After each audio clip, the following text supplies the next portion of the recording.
আসসালামু আলাইকুম রহমতুল্লাহ। আজকে আমি চট্টগ্রাম মেডিকেল কলেজ হাসপাতাল মানে সিএমসিএইচ এটা নিয়ে কিছু গুরুত্বপূর্ণ কথা বলতে চাই। আসলে দীর্ঘদিন যাবৎ সিএমসিএইচ চট্টগ্রাম মেডিকেল কলেজ হাসপাতাল মানুষকে সেবা দিয়ে আসছে, চিকিৎসা সেবা দিয়ে আসতেছে। চট্টগ্রাম মানুষের জন্য, চট্টগ্রাম অঞ্চলে যারা বসবাস করে তাদের জন্য এটা একটা অন্যতম চিকিৎসা স্থান। যারা আমাদের মতো মধ্য ফ্যামিলি অথবা গরিব শ্রেণী যারা আছে ওনাদের জন্য। তো এই হাসপাতালটা মানুষকে আসলে অনেক সেবা দিয়ে থাকে সরকারিভাবে। মানুষ সুযোগ সুবিধা পায়, বেড ফ্রি পায়, বিভিন্ন রকমের ফ্রির কারণে ওই হাসপাতালে মানুষ সেবা নেয়। তো সেবা নিতে গিয়ে আসলে এখানে চিকিৎসা সেবা অনেক ভালো এবং ডাক্তারগুলো অনেক ভালো। কিন্তু যে জিনিসটা সবচাইতে মানুষকে আসলে এফেক্ট করে সেটা হচ্ছে একটা রোগী গেলে ওটার সমস্যা সম্পর্কে জানার পরেও যে রোগীটার এই সমস্যা হয়েছে বা যে কোনো একটা সমস্যা। সাপোজ আমি এক্সাম্পল দিই, 2020 সালে আমার বাবা যখন ব্রেন স্ট্রোক করছিল, আমরা এখান থেকে চকবাজার মেডিকেল নিয়ে গেছিলাম যে ওনার এক পাশ অবশ হয়ে গেছিলো, ওখানে গিয়ে ভর্তি করানো হয়েছিল। তো উনি কথাবার্তা সব কিছু স্বাভাবিক ছিল, কোনো সমস্যা ছিল না, জাস্ট একটু বাম পাশে অবশ ছিল আর কি। তো যখন আমরা ভর্তি করালাম তখন আমাদেরকে বললো যে আপনারা সিটি স্ক্যান করান, আসলে বিষয়টা একটু দেখি। তো একজন ব্রেন স্ট্রোক রোগীর জন্য সিটি স্ক্যান করাইলে এর বেশি আসলে আর কিছু আমার মনে হয় লাগে না। তো সিটি স্ক্যান করালাম, সিটি স্ক্যান করালাম, যখন ভর্তি করালাম তখন সিটি স্ক্যান করালাম। সিটি স্ক্যান করানোর পরে রিপোর্ট দেখালাম সকালবেলা ডাক্তারকে। তো ডাক্তার বলছে যে সকালবেলায়, বিকালবেলায় যে ডাক্তার বলছে সিটি স্ক্যান করানোর জন্য, সকালবেলায় আরেকটা ডাক্তার আছে, নতুন একটা অফিসার আছে। তো উনি বলছে যে কি ঠিক আছে, এটাতে রিপোর্টটা ভালো আসে, রিপোর্টে সমস্যা আছে, মানে ওনার ব্রেন স্ট্রোক হয়েছে হয়েছে বা হয়েছে, আপনারা সিটি স্ক্যান একটা করান ওই জায়গা থেকে। প্রথমে আমরা নিজেদের মতো করে করাইছিলাম যে ইয়া থেকে পাশে একটা ইয়ে আছে, ওটার নাম আমার মনে নাই। তো বলেছে এটা করাইছি, এটা আসলে রিপোর্ট আসছে, কিন্তু আপনারা আর একটু ভালো করে করান, ইয়া থেকে করান, ফফুলা থেকে করান। তো ডাক্তারের কথা মতো আমরা ফফুলারে নিয়ে গেলাম, ফফুলারে গিয়ে ওখান থেকে টেস্ট করে আনলাম। তো টেস্ট করা যেটা সমস্যা এটাই তো ধরা পড়লো যে ব্রেন স্ট্রোক হচ্ছে, ওনার মস্তিষ্কে রক্তক্ষরণ হয়েছে, এই কারণে সমস্যা হচ্ছে। তো রিপোর্ট টিপোর্ট আনি বিকালবেলা, একদম বিকালবেলায় আবার আমরা ছিলাম, সকালবেলায় পরের দিন আবার অফিসার আসছে আরেকজন। তো ওনাকে দেখালাম, উনি বলছেন কি হ্যাঁ, রিপোর্টটা দেখানোর পরে বলছে ব্রেন স্ট্রোক করছে। এবার আরেকজন উনি আবার আরেকটা টেস্ট দিচ্ছে কি, ওনাকে আলট্রা করাইতে হবে, এক্স রে করাইতে হবে। উনি আবার 3-4টা ধরাই দিছে। তো ওগুলা করাইলাম, করানোর পরে কোনো সমস্যা নাই, যেটাই ব্রেন স্ট্রোক ছিল ওইটাই সারা, আর কোনো সমস্যা নাই ওনার। এক্স রে দেওয়ার সমস্যা নাই, আলট্রাসোনোগ্রাফি করাইছে, ওটাতেও কোনো সমস্যা নাই।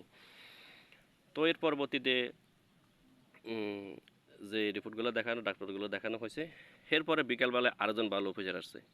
তো বিকেলবেলায় ভালো অফিসার আসার পরে কয় brain stroke CT scan report দেখাইলাম, ওগুলো রিপোর্ট সব দেখাইলাম, কী কী টেস্ট করাইছে সবগুলো রিপোর্ট দেখাইলাম।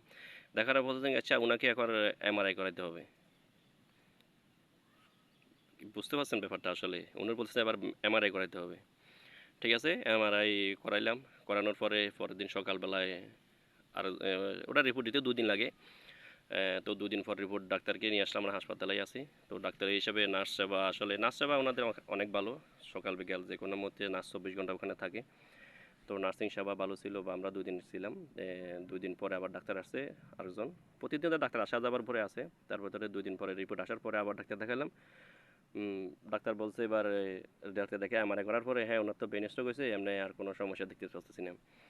তো কথা হচ্ছে ঠিক আছে, আর একটু নিশ্চিত হওয়ার জন্য, ওনাকে আর একটু নিশ্চিত হওয়ার জন্য এবার কী করতে হবে, সিটি অ্যাঞ্জিওগ্রামি করতে হবে। বুঝতে পারছেন ব্যাপারটা? এবার এবার সিটি অ্যাঞ্জিওগ্রামি করতে হবে। সিটি অ্যাঞ্জিওগ্রামির পর দিছে, সিটি অ্যাঞ্জিওগ্রামি দেওয়ার পরে রিপোর্ট সেম, কোনো সমস্যা নাই, শুধুমাত্র ওইটাই। তো এটা নিয়ে আসলে যেটা বলতে চাচ্ছি আর কি, চট্টগ্রাম মেডিকেল কলেজ হাসপাতাল যে মানুষের সেবার সাথে সাথে কিছু কিছু ডাক্তার এবং বড় বড় অফিসার যারা আছেন, তারা এই যে ডায়াগনস্টিক সেন্টার যেগুলো আছে ওগুলোর সাথে ভালো একটা সম্পর্ক বা ভালো একটা ইয়ে করার জন্য ওনারা নিজেরা সিগনেচার করে ওই পপুলার যদি বলে, পপুলারে না নিয়ে গেলেও যদি আপনি যদি স্যাভরন নিয়ে যান বা অন্য কোথাও নিয়ে যান, তাহলে সে পপুলার ছাড়া যদি অন্য কোথাও নিয়ে যান, স্যাভরন বা অন্য কোনো জাতে যদি নিয়ে যান, তাহলে ওনারা ওই ইয়াটা অ্যাকসেপ্ট করে না, তখন বিভিন্ন রকমের কথা বলে। ঠিক সেমভাবে 2024 সালে আমি অসুস্থ ছিলাম দীর্ঘদিন। তো আমিও ভর্তি ছিলাম। ঠিক ঠিক সেমভাবে আমাকেও প্রথম যাওয়ার পরে 4-5টা টেস্ট দিছি, রক্ত পরীক্ষা এই সেই হাবিজাবি বকাঝকা ওগুলা করছি। করার পরে এবার আমার ভাইয়াকে বলতেছে পরের দিন সকালে ওনাকে সিটি স্ক্যান করাইতে হবে, ওনাকে সিটি স্ক্যান করাইতে হবে। ঠিক সেমভাবে সিটি স্ক্যান করাইছি, সিটি স্ক্যান করানোর পরে এমআরআই করাইতে হবে। ঠিক একটার পর একটা রিপোর্ট আসতেছে আর শুধু টেস্টগুলো দিতে যাচ্ছে।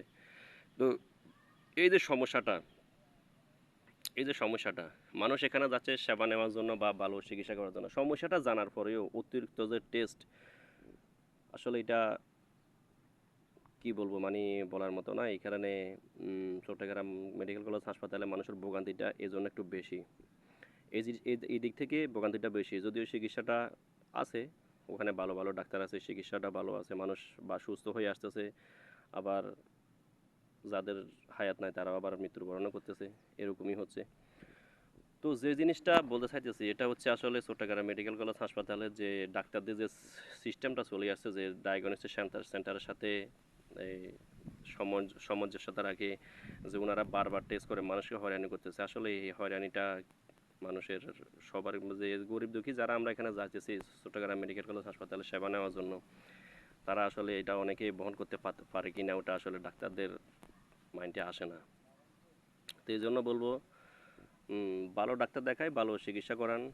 ভবিষ্যতে সবাইকে যেতে হবে, হয়তো আমাদেরকেও আবার যাইতে হবে, তার কোনো গ্যারান্টি নাই, কারণ সুস্থ রাখার মালিক আল্লাহ। তো যে জিনিসটা আসলে বেশি মানুষকে ভোগান্তি দেয় এটা হচ্ছে এই যে ডাক্তারদের বারবার টেস্ট করা, সমস্যা জানার পরেও বারবার টেস্ট করানো, এই করানো সে কারণে আসলে এটা খুবই বেদনাদায়ক মানুষের জন্য। মানে যেটা এক্সপেক্ট করে মানুষ যে চট্টগ্রাম মেডিকেল কলেজ হাসপাতালে গেলে মানুষের খরচটা কম লাগবে, ওই খরচটা তখন দেখা যাচ্ছে একটা ক্লিনিক, ভালো একটা ক্লিনিক বা বেসরকারি ক্লিনিকে নিয়ে গেলে যে খরচটা লাগে তার থেকে হিসাব করে দেখা গেলে আরও বেশি লাগতেছে। তো আমরা আমি যেটা শেয়ার করতে চাইছিলাম যে আসলে এই জিনিসটা আমার মনে হচ্ছে চট্টগ্রাম মেডিকেল কলেজ হাসপাতাল থেকে আশা করা উচিত না। তো সবাই নিজেরা খেয়াল রাখবেন, ভালো চিকিৎসা নেবেন, ভালো সুস্থতার জন্য সবাইকে, সব ভালো থাকার জন্য সবাই সুস্থতা কামনা করছি। আসসালামু আলাইকুম।